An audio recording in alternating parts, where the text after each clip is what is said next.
최근 출시된 삼성전자 갤럭시 노트 7의 홍채 인식 기술이 본격적으로 활용되면서 세계적으로 주목을 받고 있는데요. 네, 오늘은 생체 인식 기술의 활용 현황과 전망 등에 대해서 알아보겠습니다. 한양대학교 과학기술정책대학원 김상선 교수와 함께합니다. 안녕하세요. 안녕하세요. 네.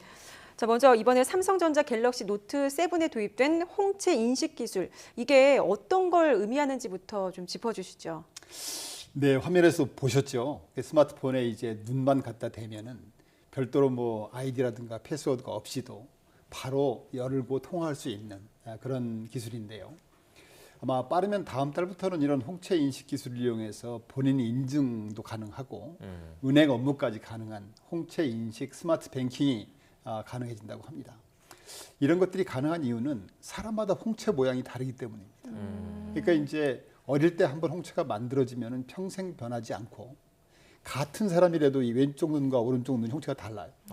그리고 또 이제 죽은 사람 홍채라든가 인쇄된 홍채는 사용이 안 되고 있고 이런 특징으로 인해서 우리 사회에서 그동안에 이제 신분 보장하기 위해서 뭐 인감도장을 지금도 쓰기도 하고 뭐 또 패스워드를 쓰기도 하지 않습니까? 네. 그런 것들이 굉장히 번거롭고 또 잊어버릴 수도 있고 그런데 이런 것들을 대체할 수 있는 그 ICT 정보화 시대에 맞이해서 이제 쓸 수 있는 게 홍채 인식 기술이다 이렇게 볼 수가 있고요. 종전에는 이제 이 패스워드 같은 것을 막 일일이 기억해야 되고 사용에 따른 절차도 굉장히 복잡하고 그런 것들이 있었는데 또 사이버 테러에 또 악용되기도 하고 홍채 인식 기술이 아마 그런 것들을 다 해소할 수 있는 안전한 방법이라고 볼 수가 있습니다. 이런 것들을 통칭해서 생체 인식 기술, 바이오 매트릭스 기술이라고 하는데요. 홍채 인식 기술은 바로 이 바이오 매트릭스 기술의 한 대표적인 예라고 볼 수가 있겠습니다. 방금 전에 이제 홍채 인식 기술이 바이오 매트릭스 기술의 한 사례다라고 말씀을 해주셨는데 그렇다면은 이 바이오 매트릭스 기술에 대해서 좀 더 자세하게 설명을 해주셔야 될 것 같아요. 예, 바이오 매트릭스 기술이라 하면은 이제 쉽게 말씀드리면은 신체의 일부나 전부를 신분 인증의 수단으로 활용하는 그런 기술입니다.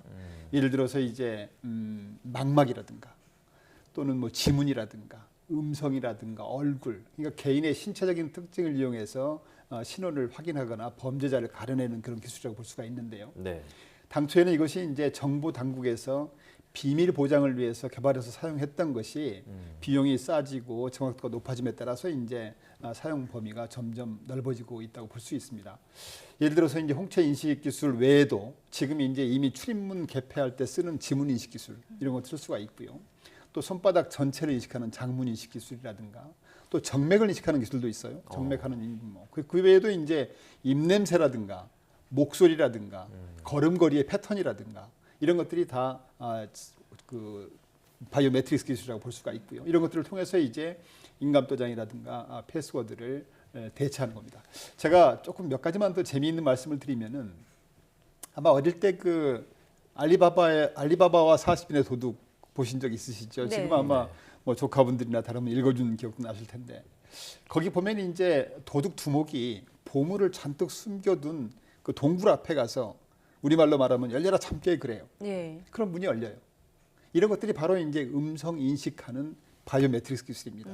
아마 그 당시에 작가가 이 바이오 매트릭스 기술이라는 것을 뭐 생각을 하고 했는지 모르겠지만 이런 것이 전형적인 예라고 볼 수 있고요. 또 다른 예를 말씀드리면 이제 여기 과천과학관에 가시면은 첨단관에 IT 코너가 있어요. 거기 미래자동차가 있습니다. 거기 이제 제가 이렇게 딱 앉게 되면은 거기는 정맥을 딱 대요 거기다가 그 앞부분에다가 그러면은 이 차가 주인을 인식을 해서 시동이 걸리고 주인의 스마트폰에 인식이 되어 있는 일정표에 따라서 GPS로 일정을 잡고 본인이 자가 운전을 스스로 하고 주차를 하고 도착을 하는 그런 시스템이 있어요. 그런 것들이 바로 이제 이 정맥 인식을 하는 그 바이오 매트릭스 기술이라고 볼 수가 있습니다. 그래서 이 정맥 인식 하나 가지고 자동차 키가 없이도 시동도 걸고 운전도 하고 이거 뭐 분실 염려도 없고요. 남들이 도난 위험도 없는 그런 특징을 가지고 있습니다. 이런 여러 가지 생체 인식 기술 중에서도 아마 특히 홍채 인식 기술이 가장 정확하다고 알려져 있습니다. 예를 들어서 이제 인식 오류 확률을 보면은요. 얼굴이 한 1000분의 1, 지문이 한 10,000분의 1인데 비해서 홍채는 거의 1조분의 1 정도로 정확도가 높은 그런 기술이라고 볼 수가 네. 있습니다. 지문이나 음성 이미 이제 어느 정도 조금 활용이 이루어지고 있고 앞으로는 바이오 매트릭스 기술이 더 많이 활용될 거라는 생각이 좀 드는데 ICT 기술이 발전하면서 문제가 지금 해킹이지 않습니까? 네. 이 바이오 매트릭스 기술에는 해킹이 좀 문제가 되지 않을까요? 어떻습니까? 사람들이 참 굉장히 영리한 것 같아요. 과학기술이 발전하면은 또 거기에 따라서 계속 이런 기술이 나오기 때문에 아마 바이오 매트릭스 기술도 해킹에서 자유로울 수 있다 그렇게 볼 수는 없습니다. 물론 이제 해킹이 따라오겠죠. 예를 들어서 이제 아까 손가락 지문 같은 경우도 몰래 숨어 있다가 주인이 들어간 뒤에 바로 파라핀을 가지고 와서 거기 그 손가락 댄 데 딱 놓게 되면은 이 손가락을 만들 수가 있어요. 맞아요. 영화에서도 네, 그래가지고 손가락을 들고 다니면서 이제 문을 연다든가 이럴 수가 있죠. 그래서 해킹 위험이 있는데 두 분께서 그 만화 영화 인크레더블이라는 영화 보셨어요 혹시? 네. 인크레더블 그런 영화가 있어요. 그래서 이제 거기 보면은 아빠, 엄마, 아들, 딸이 다 슈퍼파워가 있어요. 굉장한 그 슈퍼맨처럼 힘이 있어요. 이 친구들이 이제 모든 문제를 다 지구촌이 가지고 있는 문제를 해결하다 보니까 재미가 없어요. 그래서 이제 그 나쁜 놈들이 모함을 해가지고 그 슈퍼파워를 못 쓰게 만들어요. 못 쓰게 만들었더니 갑자기 이제 범죄가 늘기 시작하지 않습니까? 그래서 다시 이제 힘을 부여하는 그런 내용들이 나오는데 힘을 다시 얻는 과정에서 이제 연구실을 가요. 연구실 가서 이제 박사님하고 같이 연구실 문을 여는데 거기서 그런 그 바이오 매트릭스 기술을 이용해요. 그러니까 눈을 대서 홍채를 대고 지문을 대고 동시에 아까 얘랑 참깨 비슷하게 말을 하고 그러니까 여러 가지 바이오 매트릭스 기술을 동시에 쓰는 걸 볼 수가 있습니다. 그러니까 아마 미래에는 그 자꾸 해킹이라든가 이런 것이 생기게 되면은 어떤 한 가지 홍채뿐 아니라 뭐 핑거프린트라든가 장문이라든가 페이스라든가 목소리라든가 이런 것들을 복합해서 쓰는 기술이 나오지 않을까 생각이 되고 있습니다. 그렇지만 현재로서는 아마 홍채 인식 기술이 가장 안전하고 편리할 뿐 아니라 아까 말씀드린 것처럼 인식 오류 확률이 가장 낮은 기술이라고 볼 수가 있습니다. 그렇다면 이런 생체 인식 기술이 편리성과 또 정확성 때문에 결국은 확산이 될 거라고 보는데 네.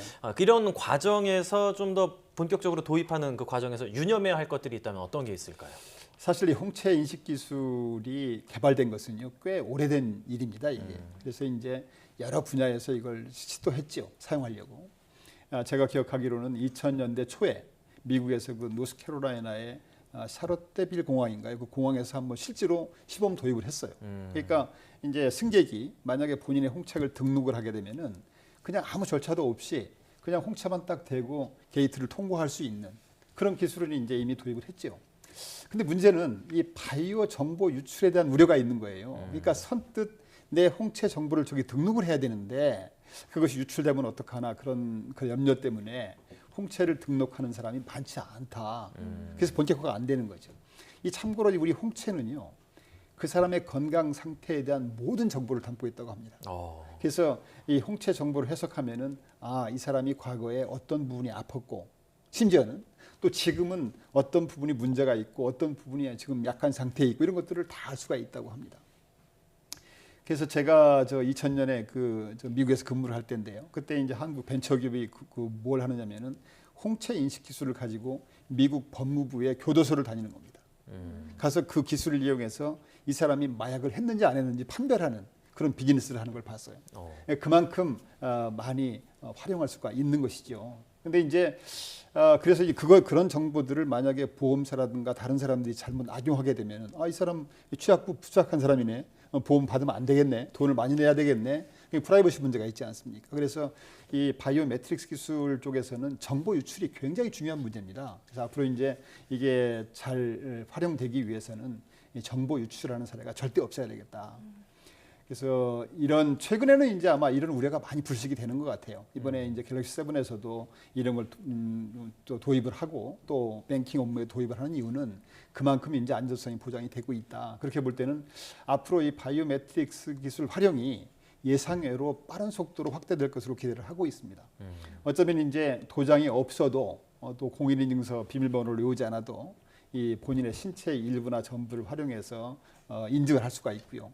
이런 시대의 흐름을 더 이상 거스르기가 힘들지 않을까 그렇게 생각을 하고 있습니다. 네, 이번에 스마트폰에 홍채 인식 기술이 들어가면서 조금 더 활성화되는 계기가 되지 않을까, 시발점이 되지 않을까라는 네. 생각이 드는데 이 바이오 매트릭스 기술의 활용 사례에 비춰볼 때 앞으로 이런 첨단 기술의 활용 촉진을 위해서 어떻게 하면 더 네. 좋을까 하는 방안들이 이 궁금하거든요. 참 좋은 질문이신데요. 그러니까 요즘 언론에서도 그렇고 이제 연구 개발 성과의 활용 촉진에 대해서 지적이 많이 있어요. 예. 근데 이제 연구실에서 개발된 이 기술은요, 이 바로 상용화로 연결되는 경우도 있지만 추가적인 개발을 통해서 실용화되고 꽃을 피우고 열매를 맺는 경우가 많습니다. 예를 들어서 우리가 요새 잘 많이 쓰고 있는 그 월드와이드 웹 인터넷도요. 원래는 그 유럽 입자물리연구소에서 과학자 간의 의사소통을 위해서 했던 것이 이제 나와서 활용된 거고요. GPS도 역시 미국에서 국방용으로 쓰던 것이 지금 이제 우리 생활에 없어서는 안 될 기술로 발전이 되고 있죠.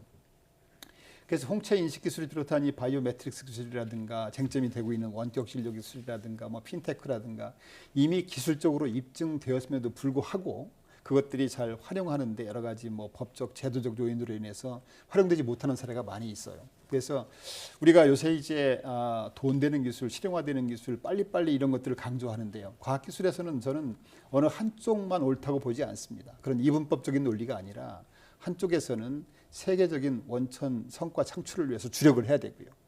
또 한편에서는 이렇게 창출된 성과를 다른 나라보다 먼저 우리가 실용화로 연결시킬 수 있는 노력. 그러기 위해서는 이제 법적 제도적 조치라든가 규제 완화라든가 시장 여건 조성이라든가 이런 것들이 필요한데 이런 것들을 위해서 아마 정부와 민간이 머리를 맞대고 지혜를 모아 나가야 될 것으로 보고 있습니다.